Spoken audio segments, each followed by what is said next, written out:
It shows the funding sources. So that's the one that looks like this. Okay.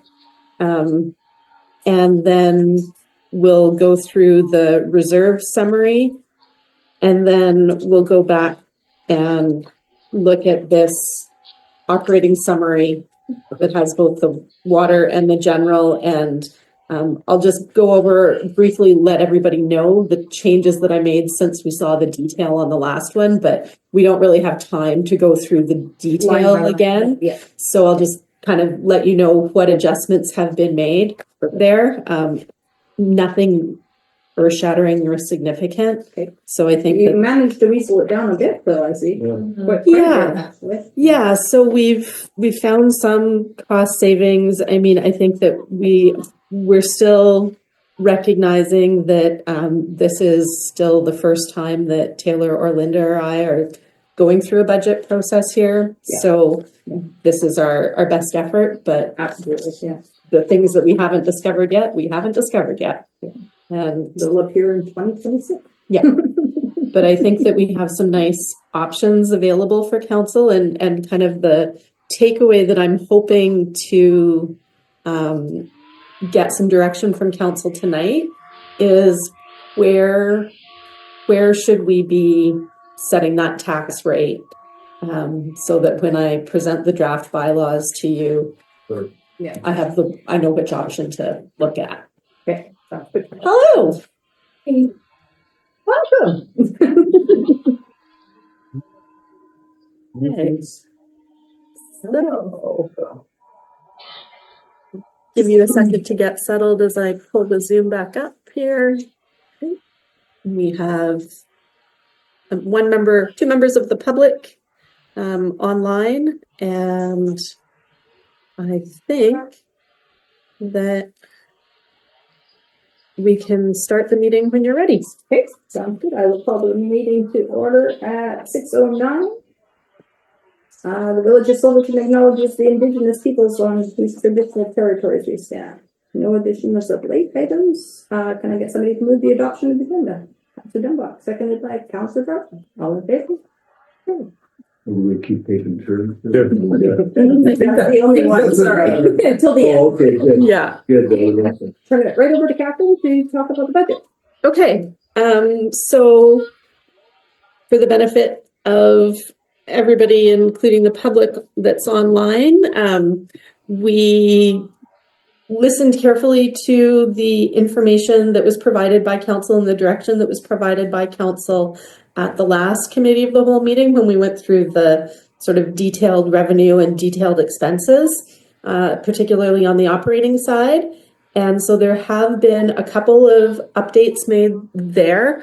Maybe it makes sense to just go through that right now, to give you guys an idea of where some of those changes have been.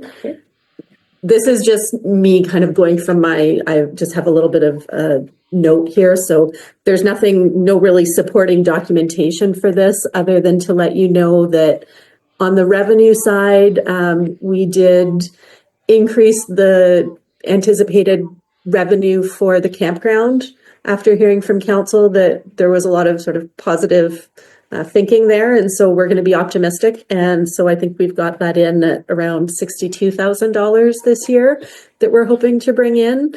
And then another $3,000 for revenue on the campground cabin. So those changes have been made. And then that really is the only adjustment on the revenue side for operations.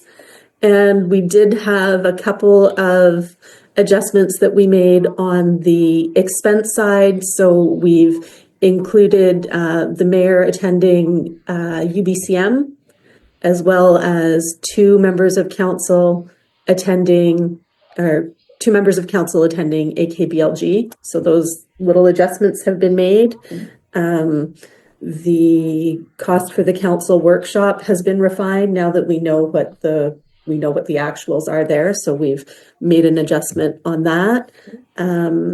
Let's see what else. Just going through.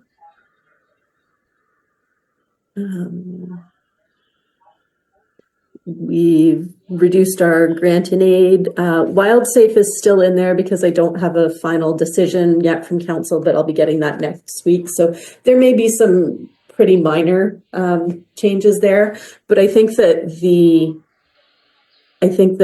it's nothing really significant. We added the mayor for that. Let's see, we corrected that. We have looked at,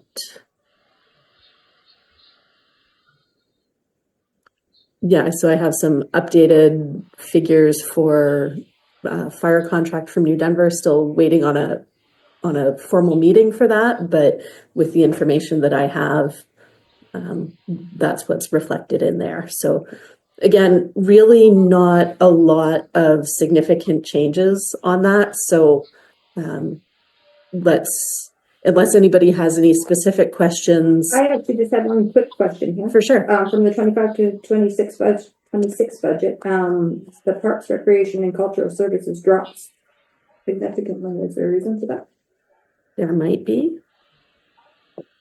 I think that I know that we're having some changes in where some costs are being recorded. Okay. So it may be that some things were lumped together in the past, and now we are splitting them out a little bit more to try and be able to give council a more accurate picture of what the cost of each of the specific services or facilities actually looks like. So that's still a work in progress, and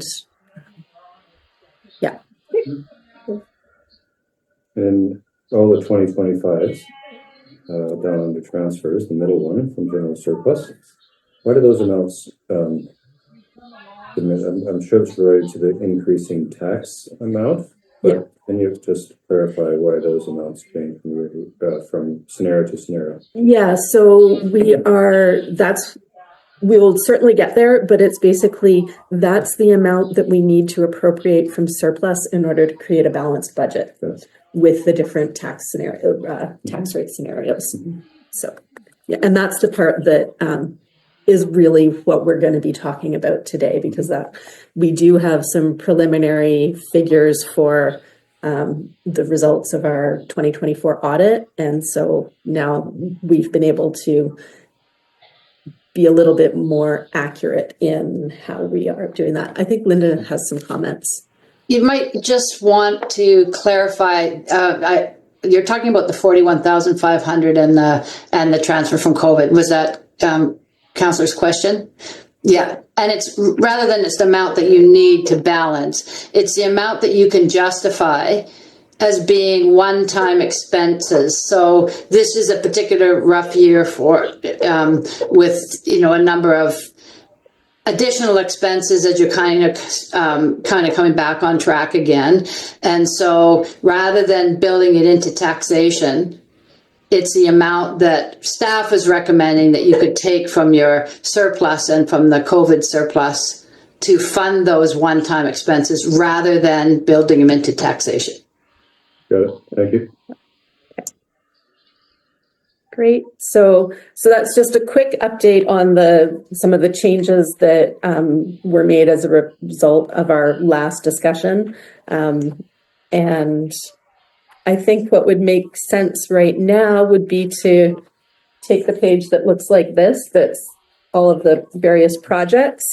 So this is information that you have seen before for the most part. The little status color coding tells you that we've got the Indigenous engagement and the website projects pretty much wrapped up already, but there are still costs associated with those that need to be recorded in 2025. And then the blue ones, this is the dike planning, floodplain mapping, fiber to the home, fire hall ceiling repairs, electric vehicle and charging station, office heat pump and solar, and memorial hall backup power. Those are projects that are underway and there's some progress.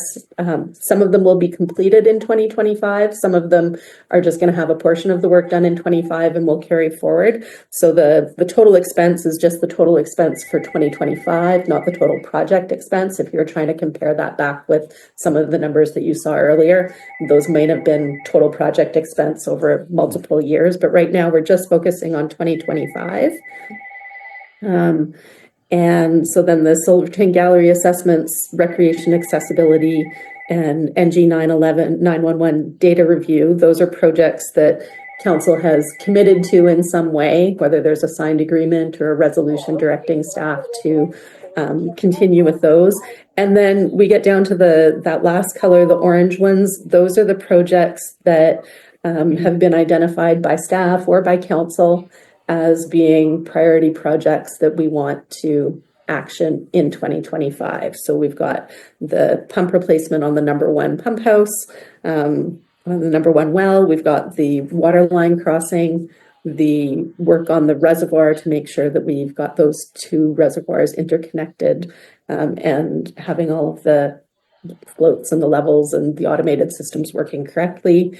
We're looking to replace the AV garbage truck with a multi-purpose vehicle that can serve public works. FireSmart, I know that we may not be able to participate in the 2025 summer program, but I've included it in there because there is an application deadline that closes in September. And it's possible that we would be receiving some of the funding in 2025 and doing some of the, not necessarily the rebates or the mitigation work, but some of the other related work around a CWRP, the wildfire resilience plans, community wildfire resilience plans that are one of the requirements in order to keep receiving Fire Smart funding from UBCM. So I've put it, if it's not too late, in there. Again, these are all projects that are grant funded, and you can sort of see where the funding is coming from. So they're not showing on the operating summary just yet. This is they're more capital projects or special projects. And then the other thing in line 19 on this page, I've just identified a few of the sort of one-time costs that would be eligible for COVID restart money. We've got about 15,000, just over that, in that fund, and it really does need to be spent. So that's one source of funding for some of these special projects. I will note that line 18 here, the footbridge repairs, hadn't really been on that first project sheet, but based on the feedback from council, it's now on the project sheet. We don't really know the scope of what that project is going to entail. So I've put in a placeholder of $2,000 on this, but it's from the regional district community development funds.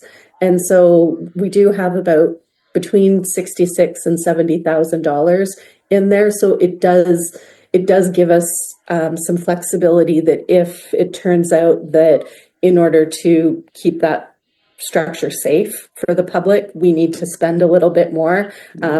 That's not going to have an impact on taxation. It'll just require us to draw down that pot of funding that the regional district is holding on the village's behalf. And so it's something that I just wanted to let you know that it doesn't mean we can only spend $2,000 on it. There is capacity there. I think that would end up more. Yeah. That we will need more, but at least first we got to figure out how and what of doing it. So yeah. And I actually think there is a plan in the office somewhere. I'm thinking my head seeing something for the footbridge. Yeah. Okay. Have a look around if there's something. what is the other grant category? What are those?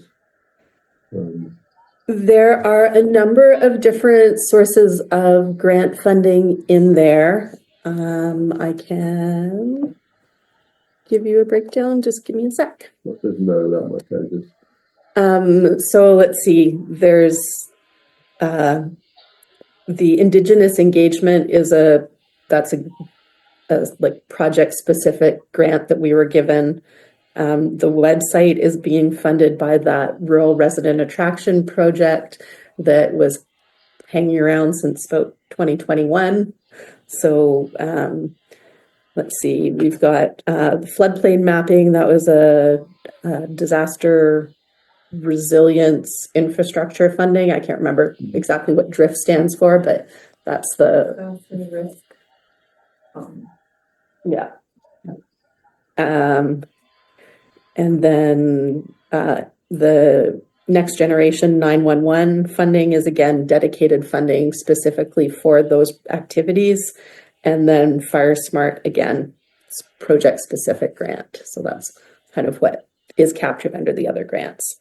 It's a great, really useful chart layout. This Oh, yeah. one, it's awesome at a glance. Yeah. Yeah, well, like we're trying to find that balance between easy to understand and enough detail to be useful. So feedback is always appreciated. Yeah.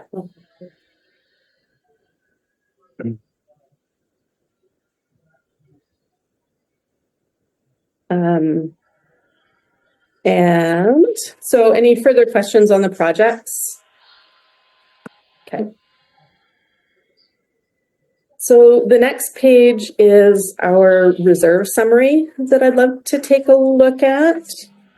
So bunch of numbers here that I don't think anybody has seen before. And what I've done is the green boxes are really what's up for negotiation or for discussion. And that's what you can direct. Obviously, the opening balances are what they are. We know that the Community Works, we're going to get an additional 71,653 according to the funding agreement this year. So that becomes available. Then these numbers that are in white under the transfers from, those match with the amount of grant, the totals on the project page for each of the funding sources.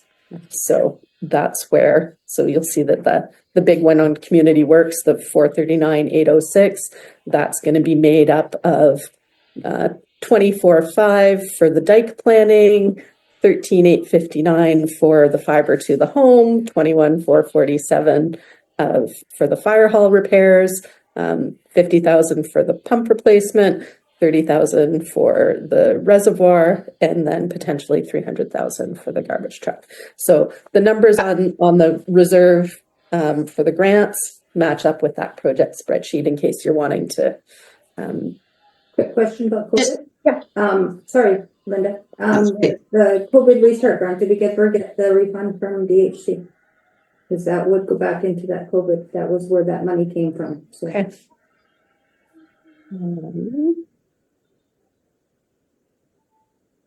No, was it? You Or something? So we'll be adding that much to the 50. It would go back into the 15,000.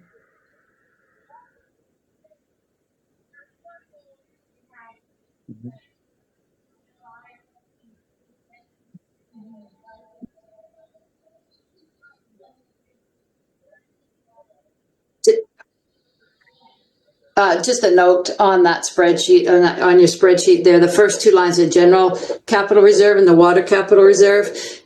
It's actually, those are your beginning balances and it's adding to, so it's just added it up wrong. It's just the formulas. So it should be 128 Yeah, on 128. the top one and 75 on the second one. Yeah. Or 74, yeah. Yeah, so the 75 is right, but it should be 128, not 108. So I'll just check that. There's clearly a typo in the formula. Oh, maybe I'm looking at a different version of yours than yours, sorry. But, yeah, because mine says 108 and 53. Oh, okay, well mine says 108 and 75. So Okay, so yeah, okay. I got partway through fixing it before I printed, so yeah, I will make that correction. Everything else does look like it is adding in the correct way, just at a quick glance. Or maybe that 126,554. Anyway, I'll triple check to make sure that those are in the right place. But that gives you sort of an idea. And so the 10,000, if we look on this reserve summary, the 10,000 of transfer to general capital reserve and the 64,361 that's being transferred to the water capital reserve, those are the numbers that when we get to the operating summary, that's what I've got plugged in there. Again, they're written in green here because if council would like to do something different, it is an option. I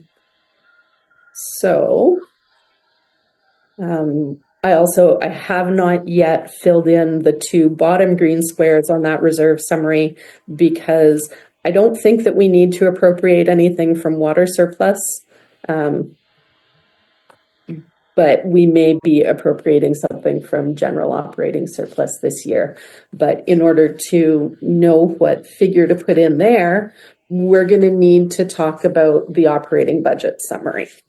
But just a reminder, but that is the box that was just referred to. That is the box, the 41,500 that's currently in the budget that we have marked. That's where it's coming from, is that line that's 515,064.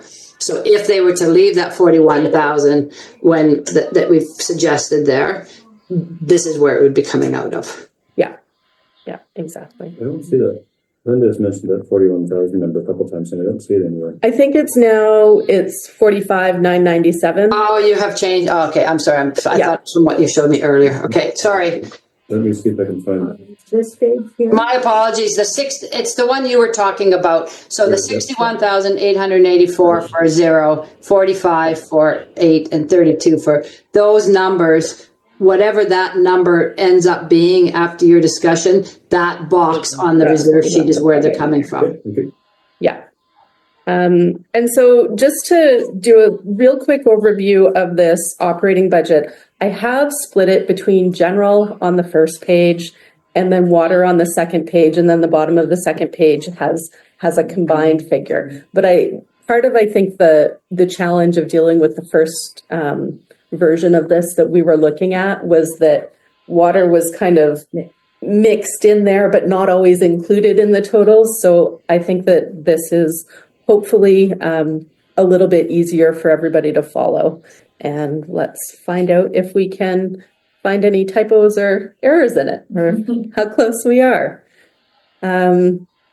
So again, the summary of the revenues, I think that there are still going to be some minor changes there, up 1,000, down 1,000, those sorts of numbers, just as we go through and find that I've double counted something or missed something, because we are feeling a bit of time pressure. Mm-hmm. And this has been, we haven't had a lot of chance to check our figures, but I think that it's not likely to be, I think that we've had enough eyes on it that it's likely to be small things that need to be adjusted, not big scary things with 5 or 6 digits in it. So you can sort of see the trends. Obviously in this first section, the only figure that differs between the 3 pink scenarios is that top one for taxes. Mm-hmm. And you can see where our general, we do have a deficit. Even if we go with a 15% tax increase, we do have a deficit that we're going to have to balance in some way, whether that is, and the suggestion here is that we do that balancing by using up our remaining 15,724 of COVID funds, and then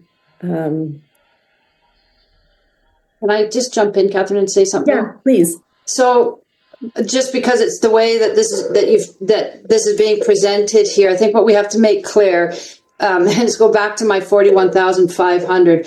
The reason that number was in there to start with is that was the number that we felt that you could legitimately attach to one-time expenses. Because if you were to take the first column of 0%, not only wouldn't you have any reserve transfers, or shouldn't you, but you would be taking 61,000, so 20,000 or so of that would be directly into your ongoing taxation. So next year, not only would you have to tax what you actually needed, but you would have to make up for this year as well. So it's a little misleading on here right now because 61,884 is not really an option because you're not even covering your ongoing items of your expenditures. Whereas if you were looking at 8%, you almost are. You still need 45,000 to get to balance your budget, and 15,000 would give you more. Would give you 41,000 minus the 32. So then you would have a little bit more to contribute to reserves. So you're probably looking at somewhere between 8 and 15 if what you're looking for is only taking 41,500 from your surplus so that you're not touching taxation and having a little bit extra to start to build up your capital reserve a little bit more. So it's a little misleading. I just wanted to make sure you realize that it plugs a number pretty good with the 61,884 there, but it's definitely not covering your basic taxation. Can I ask a question? 15% looks scary. Do you have a number just so we have an idea? Seeing a number looks a little bit. Yeah, 15. Yeah, 15 is. I mean, 15 is what we have to be. One thing I didn't mean to say too much. Sorry, and I'm taking away from Catherine here, but I would suggest that looking at your numbers, unless service levels change a lot, to afford operating the village of Silverton ongoing, you're going to need those kind of tax increases, or you're going to have a plan to more slowly build them up, because you can't cover, as you can see here, everything we went through. You don't have a lot of fluff in here. You don't have projects that you could say, oh, we can scrap that, but you also don't have any reserves. And the last couple of years, all the municipalities have had the Growing Communities Fund, and you've had COVID funds, so you've had a little bit of buffer. But once that's all gone next year or the year after, then you're relying entirely on your own reserves. And as we saw a minute ago, your capital reserve is quite small. So it doesn't have to be totally fixed this year. And you're right, 15 might just be too high with all the other increases that are happening as well, but I would argue that 8% is too low. and it's somewhere, and your numbers aren't very big. How much is it per 1%, Catherine? It's going to be what? It's less than $20,000. Yeah. I think. Yeah. So say 20,000 or $22,000. I mean $2,200 for 1% tax increase. It's not going to be big. It's not going to be big contributions to your reserves, but you got to take those little baby steps. Yeah. Do you have a rough figure about what that? Yeah, so roughly based on the single family dwelling assessments divided by how many single family dwelling homes are in Silverton, an 8% increase is around $1,400, and a 15% is just over 15. So the difference between the two is $95.28 between an 8% and a 15% tax increase. So as much as it sounds like That brings it down a little bit. Yeah. Yeah. It doesn't So sound as 8% bad. roughly is $1,438.68, and roughly the 15% would be $1,533.96. okay. Yeah. And that's just kind of on an average assessed value home. Yeah. Kind of. What average do we use there?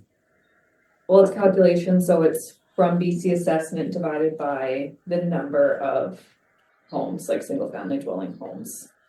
So it's like 70 million divided by 149 single family homes, and then a mill rate from there. And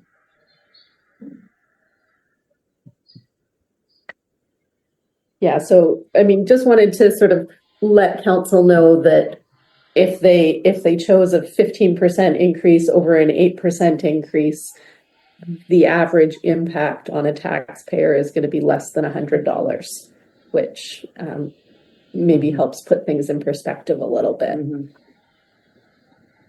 So back to, I thought we were just talking about 1 or 2%. So I need clarification on the numbers. You said a full 15% increase is $100 on an average home?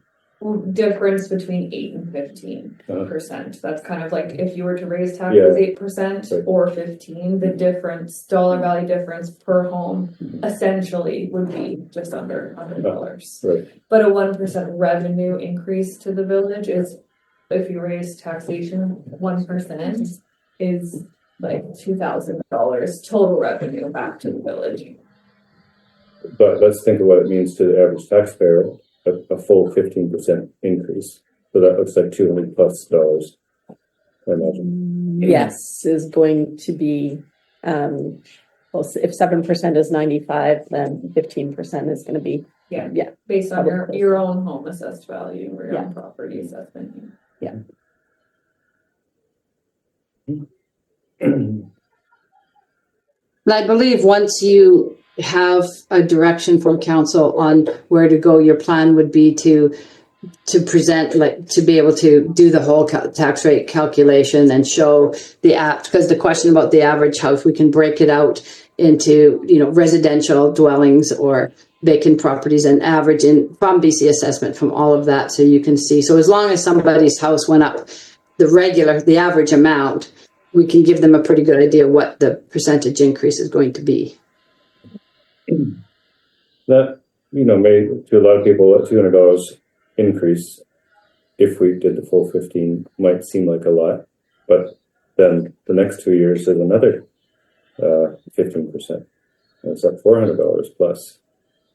And then the next 2 years, another 10%. Oh, Yeah. that's, we're not nickel and diming them, where it's a slow boiled frog is what.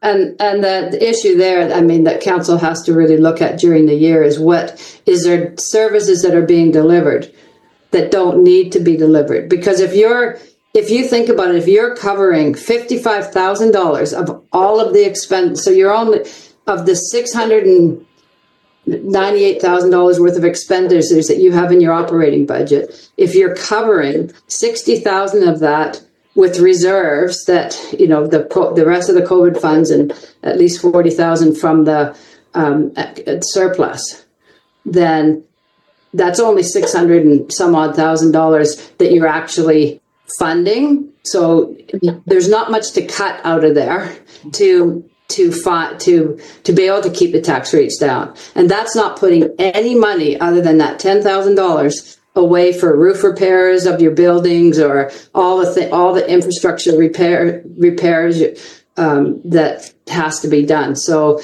it over time. So it's all your fleet. There's no money out of that that's going out. So even though it says it's like you're nickel and diming or bigger than that, it's just the revenues and the expenditures, and maybe looking in the long term about services and changing the way you're delivering it.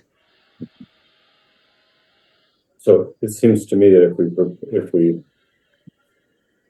speak to the public about this, whatever it is, 8 to 15% increase, we have to also discuss what's coming down the pike in the next 2 years. Because, you know, people might think, okay, we can stomach this one more increase, but it's not that. It's like you're going to have to, there's another one coming, and there's another one coming, and more after that, probably. Yeah. And I think that's the message. And as you said, Linda, there's no reserves. So that is by the skin of our teeth, and nothing goes wrong, and no reserves. Yeah. I mean, you're fortunate in that not fortunate, but it's good. You have very little, if you don't have any debt, I don't think. Is that correct? Correct.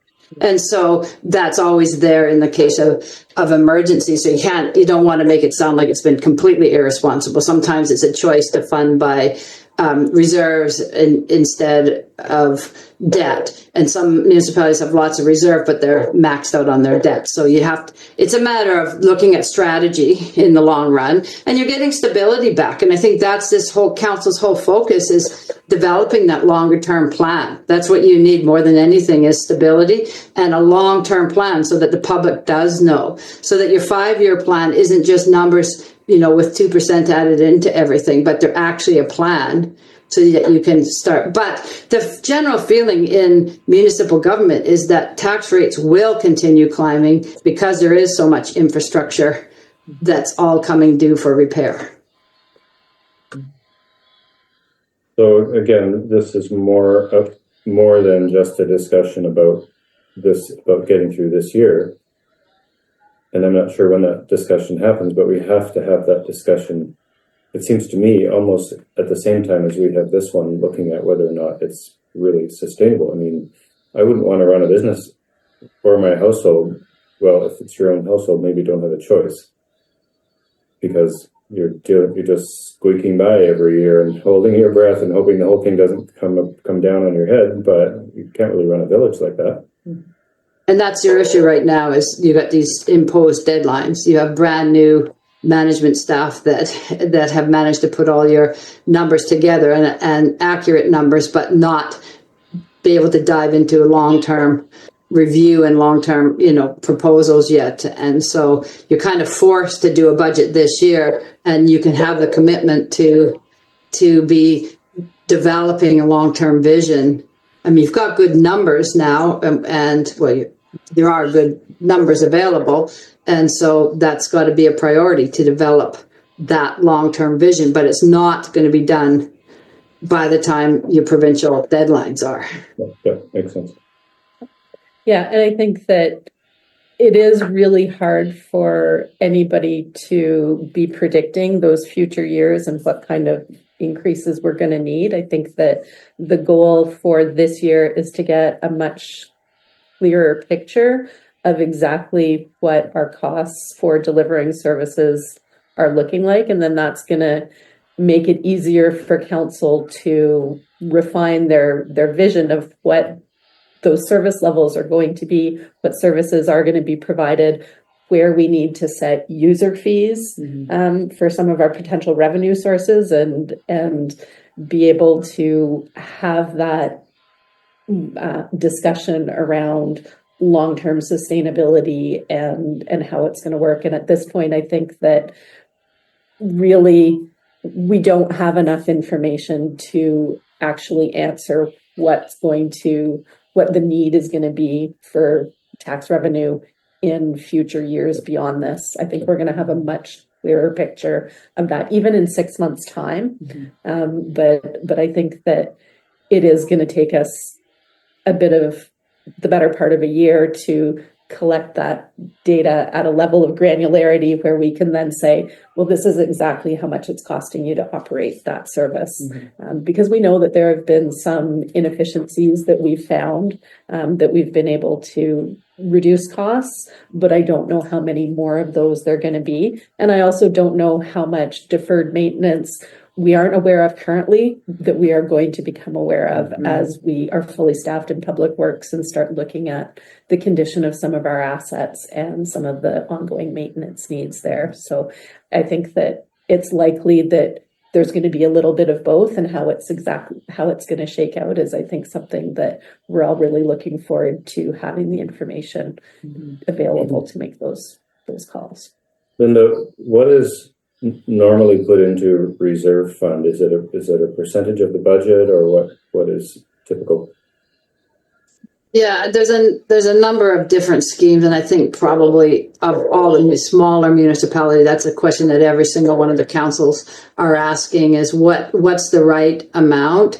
There's probably been some asset management work done too, because usually it's, once you have a complete asset management plan, which always seems like this nebulous thing that never comes out with a tangible number, but once there is a number of what you should be putting away, that's what you work toward. Like basically, it's possible to identify all the useful life of all your assets, and Replacement cost. replacement cost for that, and then but it's, you know, almost impossible to make up the deficit. But to have a figure in mind to project whether or not it's a percentage of that is certainly helpful, because then it does, you know, an equipment reserve is a perfect example. If it's a fairly easy one to develop, right? You take all your vehicles and equipment, you do the depreciation on it, and you put that amount that it takes to fund that away every year, and then when it comes down in 20 years or 10 years, whatever the life is, it's already got the exact amount in there to replace it. And you can do that with all of your assets, but there isn't any of that here yet, so it's impossible to have a percentage, because it's got to be based on something. Yeah. So then follow up to that is, when we've done our costing for asset management, and, you know, let's say we haven't got anything, well, there's a little bit in the reserve fund now, but we may discover that we'll never get that reserve fund where we actually need it to be. Right. Like our operating costs, we can fine tune, fiddle around and fine tune that and get it really dialed and figure like we can make it. But then there's this other thing about the reserve fund ever catching up to where it really needs to be realistically. Right. And that's where that's where the whole financing strategy, grants, debt, and reserves. It can't be all of any one of them. You're never going to get 100% grants. You're not going to be able to do 100% debt, and you're not going to get your reserves to 100%. But with the three and some visioning, it's surprising how you can slowly get it so that as counselors you can actually see it, because I can understand how you just feel like you're treading on nothing, like it's just hard to kind of get grip on it. So once we have those numbers, even if you can't attain it, you can get a strategy to manage it. Okay. And then if we can get a strategy to manage it, I mean, if the difference is so big that it seems like insurmountable, there is at least a hypothetical possibility that we discover that it's just not attainable, right? Isn't that? But hypothetically, of course, that's true. And at this point, we have no idea if that's, you know, if we're anywhere close to that. Yeah, I think that they're in the work plan. It may not happen in 2025. I think it's currently budgeted for 2026. But we have received some grant funding, which has to be matched by the village, that will help us to update our asset register, and then at least some of the information that's going into the algorithm to determine what the recommended contribution to reserve, it will get more accurate as the quality of that information gets updated and completed. So working towards it, but again, it would be great if it was already done, because it would make the decision-making process more easier for council, I think, to have that information. But at this point, we just don't have current information that's useful for us. And if the federal government and the provincial governments continued providing things like the Growing Communities Fund, the gas tax, where they actually gave the money up front and easily accessed. I mean, you still got 557,000 in that. If that's all part of the strategy, those are not insignificant numbers. And from my understanding is that's going to continue to grow, those kind of programs. So, but you can only use those efficiently if you have a plan as well.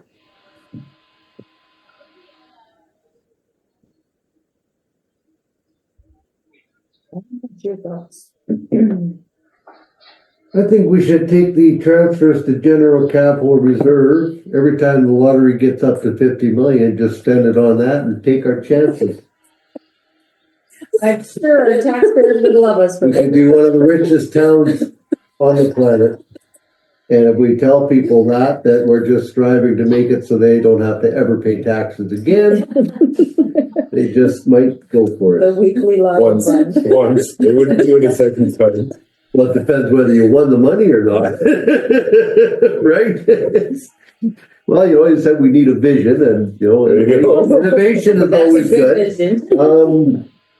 Yeah, no, I just, not being a big financial person and whatnot, I'll admit, I do have trouble keeping up with all this, but it is pretty obvious that we're gonna have to go with a pretty high percentage. It is one of the, I could say, on the lower part of the money scale in town here. I hate myself for saying this, because I'm one of the ones that's gonna cost a bunch, but yeah, we don't have much choice. And as far as future years, Clarence, we like 15%, if we go by this, 15% would be this year. And then the raises, the other years are gonna be lower. I mean, yeah, you keep adding the years up, it just keeps going to hell on us. But yeah, so it's not like we're trying to convince the people that 15% this year, another 15 next, another 15. We will have to explain that the 8% per se next year is not set in stone, because we're still figuring out so many things. But a lot of people in town do realize that we are getting somewhere, or at least are taking our word for it, that we are getting somewhere, and that it takes a while to get out of the mess that they all know we were in. So I think people are just going to understand that we don't have a choice. We're not trying to hurt anybody here. And like I say, feel free to point out to anybody who argues that I'm on the bad end of this stick. So, but being able to look at all this, and from what I've seen all these years, I know it costs.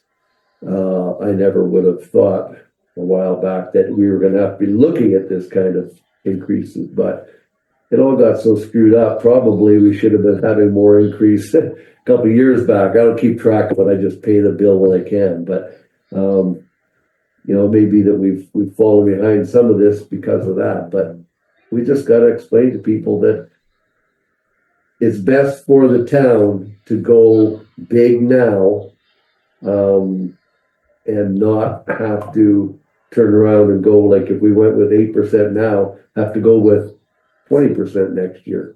So we're trying to temper it, I think, a little bit. But like I was looking at when we were talking about differences, I'm thinking like, well, maybe let's see if we could 10%. So you say what little that's really going to matter, we're probably better off going with that 15 now. Two things. Yeah, it's always a balance between, 15 would be better as far as revenue, but council's the one that it makes the policy decisions and may only feel that the maximum they can do is 10. So there's no right or wrong answer, other than 0 is definitely a wrong answer. But, Yeah. there's no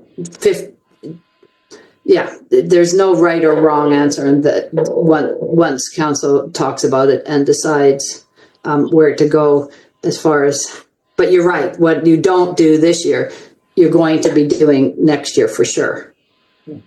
2 points. One is to make this hurt a little bit more even. Of course, the subsequent increases each year are increases on the increased previous year. So that makes the 8% hurt a little more, and the next 7% hurt a little more each time, because it's on the growing tax amount ahead of it. And secondly, how many people qualified for the HOG grant? I used to years ago. I know it's out there. Is that something that people still? Oh yeah. We do every year. Yeah. And is that substantial? As long as That we save? oh Yeah. yeah. Oh yeah. Yeah. So your increase is in fact not $100 or $200. It's less. It's less than that. I don't know how much of it takes a homeowner's grant off of that, but Regular $770, and then the seniors or disabled grant is $1,045 off the tax. But it has to be your principal resident. Okay. So And I think the And that's- majority of our residents around here are, well, Yeah, I was going to do Okay. I did one in Denver previously, kind of like a chart that I could send out later of what's eligible, you know, like property, just Just like to a give bit of us- information, just to give like a reference point of how Yeah. many properties in Silverton are eligible for the grant. And then that might be kind of nice info for you guys as well. I can put that together. Sort of helps remind people that it's really not a lot of people who may be on the lower end of the income scale, that it's not really a $200 hit or a $100 hit. I've also got like a Village of Silverton services, like a one pager, that we're gonna put out to explain to the residents what their services are, because there's a lot of people that don't understand what the village actually does. Okay. Just explain to them what where taxes go to. Okay. The more information we can give them, the better. Absolutely. And then this summer too, as time allows, because the staff is awfully busy, but we can do service review too. And that's one thing I've requested for the RDCK too. I'd like to go through the services and go through that. We could probably do the same thing here in the office too, as time allows. Great. Yeah. Okay. Yeah, so we're just doing some quick calculations here. For each percentage increase on the tax rate, it would work out to about $27 on the average person's tax bill. These are all rough numbers. Are you talking 27 per 100,000 or? No, I'm or just talking total- $27 on the Total tax. average tax bill, which doesn't exist. So, Yeah. you know, 1%, $27. That doesn't, Yeah. that doesn't quite, correspond or reconcile, whatever the word is, with the $200 for 15%. The full 15%. I think it is, because what I did as a calculation was I did, 15% is going to be 1,533, 8% is going to be 438. So the difference between that would be 7%. So I divided the difference by 7. And so that's about how it's plus or minus. So the calculation that I did, and correct me, I must have gotten this wrong somehow. If we're talking 15% at $27 per percent, it's 15 times 27 is over 300. But Yeah, that's they're over, always talking that's the over 0. 7%. That's an increase over 0. And we were talking the increase between 8 and 15. Okay. So I think that's probably what the difference is. And the increase between 8 and 15 was going to be 95. So that $95. 7 times 27. Yeah, so 9, I did 9 and 10 if you want those numbers. Oh no, I'm getting different things. 9% and 10. Yeah, no, maybe I might have keyed something in wrong because I'm just 533 minus 14138. 95 divided by 7 equals $13. So it's actually 13, Half of that, and so let's call it $14 just Yeah. to be Yeah. $14 per percentage point. I must have keyed in a Yeah. extra number there.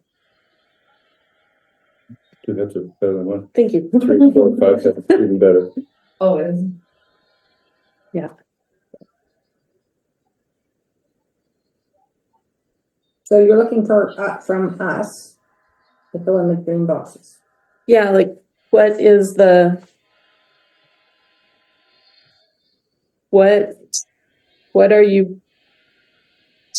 what would be the rough percentage tax rate increase that council would like to see when we prepare the bylaw? That's, And can I just, Linda might want to go about it a slightly different way. Linda, so that's definitely the question is what percent. However, what's kind of, I think, going to cause a little bit confusion is just the way this is. So the 3 lines that come into play that we need to talk about are that affect the tax rate are the transfers from the COVID. Do we all agree that the 15,000, we're going to use the rest of the COVID funds to help reduce taxation, the 15,724. Those are the ones that, we all agree on that. Okay, Yeah. that's easy. Yeah. So then the next two lines are the two places that there can be some discussion. I believe that transfers from general surplus, we could take, I believe, Catherine, that it would be 41,500 that we could justify, that would be one-time expenses, so we weren't eroding into ongoing taxation amount. Is that correct? Yeah, I think that figure might be slightly up or down from our initial calculations because some of those one-time amounts we played with a little bit and tried to reduce. But I think that it gets us into the ballpark. So that means that there's 57,224 that can come off. So we can just do the math in a second here and figure out what is our remaining amount. And then basically whatever tax rate you decide to go with, say you went with 10%, the remaining amount to balance it down to zero would go into the general capital reserve. So that would probably be $8,000 or something. We have to do. I can quickly do it. I know this is a little bit confusing here, but just if you were going with 10%, it would be a less than a $10,000 contribution to the general capital reserve. Because as you can see, it says transfers from general surplus. It would take $45,997 to have a $10,000 contribution, but that's too much from the general surplus. That should be 41,500. Yeah. So then it would be 10,000 minus 4,457.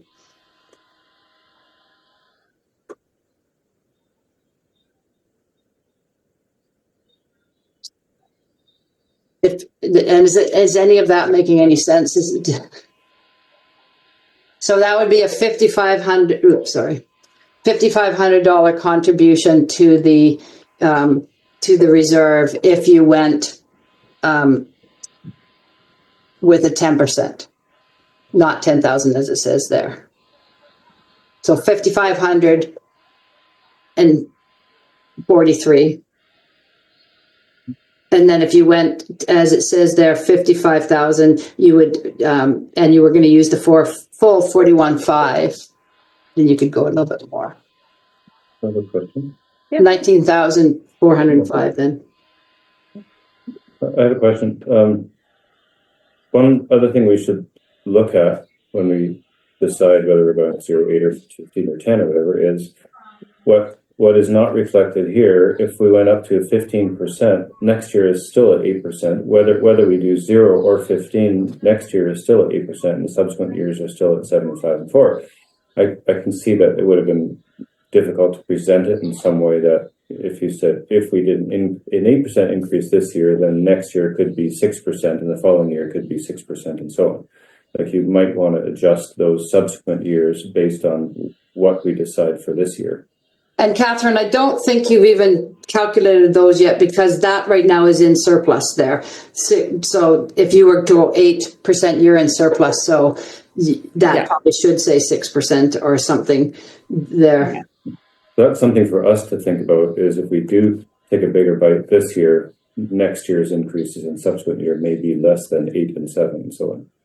Yeah, and I think that, I mean, like, you're not bound by what you put in this year as projections for future year, that you're going to get another opportunity. We sometimes are bound. We learned that. So we could certainly reduce the anticipated increase in future years to help, as you're saying, balance it out so that the absolute value of the increase, although it's going to be on a larger base amount starting next year. So if we went with like a 6%, 6 or 5 or something like that, we could do the 7, 6, 5, 4, something along those lines that show that we're we are still likely going to need to do some increases, but the hope is that the size of those increase could start to decrease over the short term or that midterm. I do like the optics of that it's a decreasing increase. Okay. It looks hopeful rather than a steady uphill climb.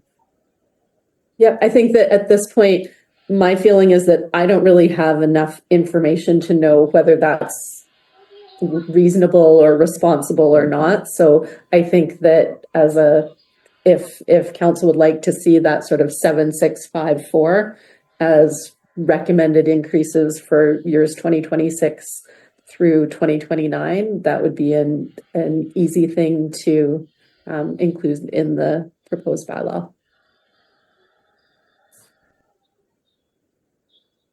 I don't know if we got enough information yet, with everything we're still trying to figure out to really try to set that in stone kind of thing. Might be a lot easier next year to decide the following years, because we'll then know how this worked out, and probably have a lot of things figured out that we didn't before this one. So I like the idea of, it might be easier for people to take that if they see that we honestly think. But first we got to be able to honestly think, and the only way for that is the information. I gotta say that next year, the 8% number, after a big increase this year, I like the diminishing increases over the next subsequent years. I think the optics of that I think we're working on optics when it comes to, that is what we're working with in those subsequent year numbers, is just optics. Yeah. I mean, I'd be happy to, for example, I'd be happy to settle on 10% this year and call it 7% next year and 6% following year and so on. We're just sort of picking numbers. It's an optics game at this point. As long as they understand that that's what we're hoping for, it's not what we really what we can say that we're pretty sure about. It's got, we got to know this is still up in the air. Whatever number we settle on as far as this year, we still won't be able to. We got to make sure they understand so they don't come back next year. But you said, I don't want any of that. I want them to be able to say, "Oh, you said you're going to try to." Yeah, and that was what we're hoping, but here's what we figured out. But that's when you turn around and you say, but look at what we've done in the last year. We have built up the office staff. We have a good public works yard. We're finally getting back on our feet and we're moving forward. And that's and I think a lot of the people appreciate that. Yeah. It's going to be a tough year, and I think a lot of our residents realize that. Yeah. As sad as it is, there's not much we can do about it. So we work on our infrastructure and don't let it get behind again, and we just move forward with a better plan in the future. And if you end up doing a 10 or 11%, you're going to be making a significant contribution to your capital reserve. So you can really focus. I mean, that's a big statement to make now, is that you're being responsible and that you are putting the money into your reserve because there are expenses coming up and you don't want it to hit them in one-time expenses and try to pay it out of 1 year of taxation. So, those, they can make pretty big contributions here. So, do you have the numbers for 10 and 11 or no? Not Not at my fingertips, but I almost do if you wanted to see them.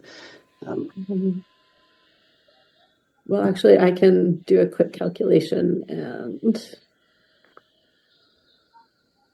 Let's see. Well, here, I can just do it on. Turn 0 into 10. If you went to 11%, then you would have a 6475 contribution to reserve. With those two transfers from the surplus and the COVID. And then you would have a $6,500 transfer to reserve. So how does that sound as a option for council? We'll look at 11% in 2025 and then 7,654 for the following years. Yeah, that's, I like the sounds of it. Yeah. Well, I don't like the, sounds better than 15. Yeah. And I think that like we're trying to sort of balance the ability to pay with the needs of the village. And if it were easy, somebody else would be doing it. But I think that gives you some opportunity to get some projects done. Because we are using one-time funds and we are going to be able to, we have the staffing capacity that we'll be able to actually be able to show some progress on some of the priorities that have been identified by the community.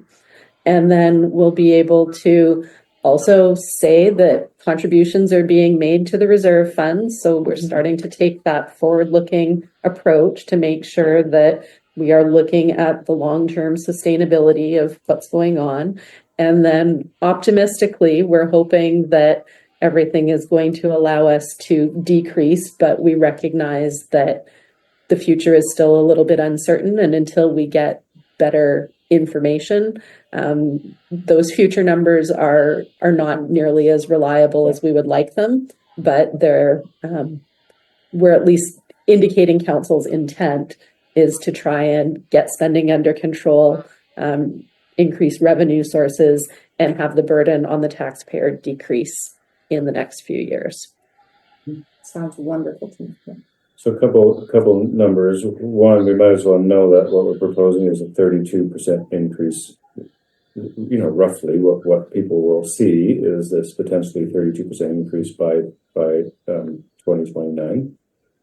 It's worthwhile having that in our head because somebody's going to tell us that. And But don't think of it like that, because that's not a good way to think about that. but somebody's going to tell us that, so it's good for us not to be shocked by that reality. It's going to be more than that, of course, because they're compounding one over the other.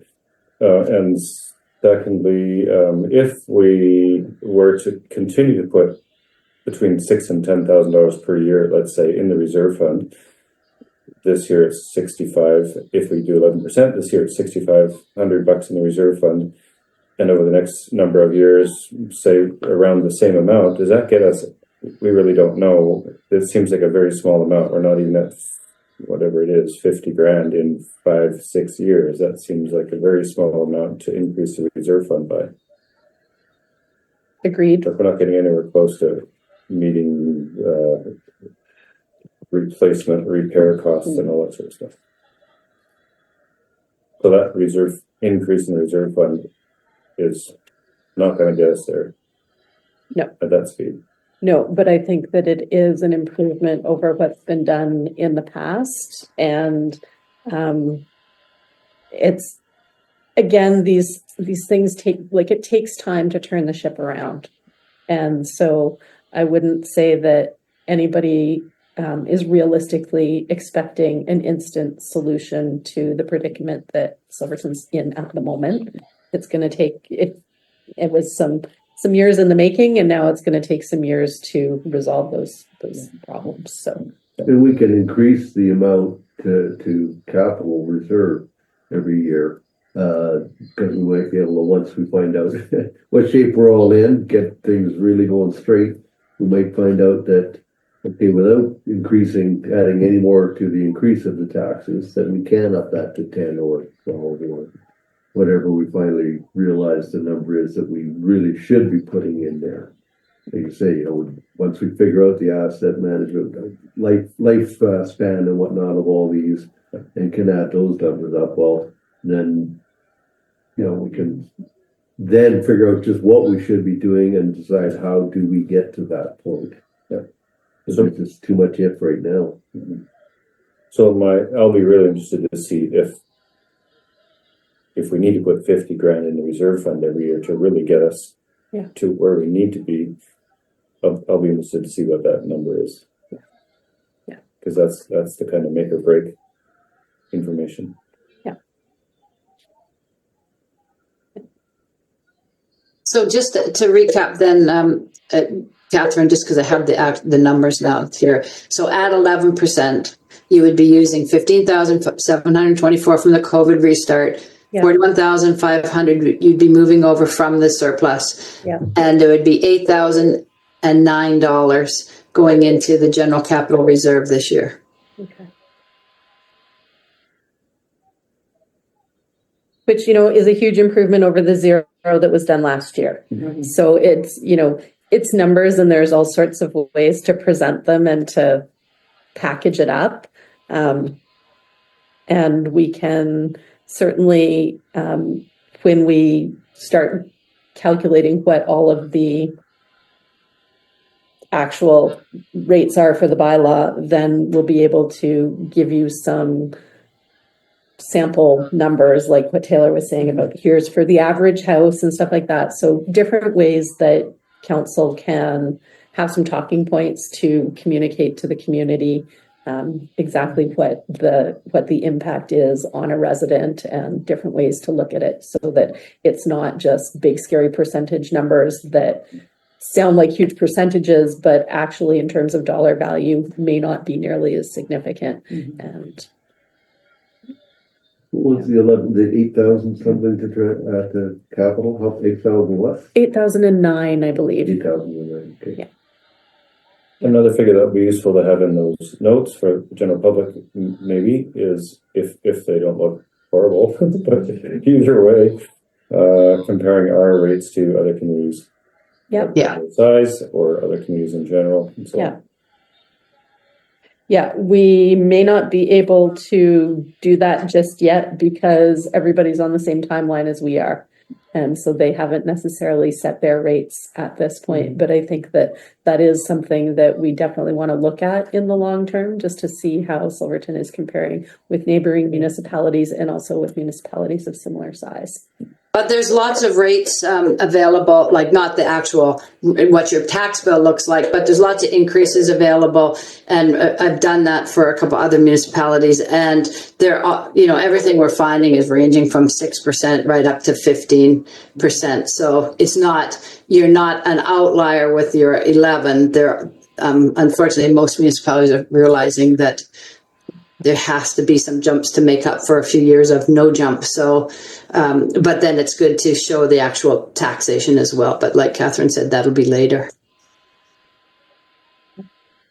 One of the reasons that they're not out yet is that the school and police taxes, the whole requisitions, come really late. So even if we wanted to prepare it right now, the full tax bill, you can't do it. You don't have the information yet. Yeah, so what you'll see when we'll give you the draft bylaws for first and second reading, it's not going to have all of the other information of the amounts that we're collecting for other jurisdictions. It's out of our control, so it's going to be what it's going to be, but we'll at least give you the information that we have at this point. And we have received some of the requisitions, so we do know what those are, and we'll include what we can for the draft bylaw. And then it won't be until early May that we'll get all of the requisitions. And then we'll be looking at third reading and then final adoption, May 10th to 14th, I think, is the kind of timeline for that. Yeah. So, Sounds good. Anything further? no further questions? Any questions from the public? Jan, do you have any questions? No, I think I'm okay. I would probably have some, and I'll just take them to staff. Absolutely. And any questions online? I think so. We've just got Observer and Don Broughton. Okay. Barb. So Barb's there. Yeah. Okay, so if nothing further, no, I'm trying to unmute. Can you hear me? Yeah, go ahead, Barb.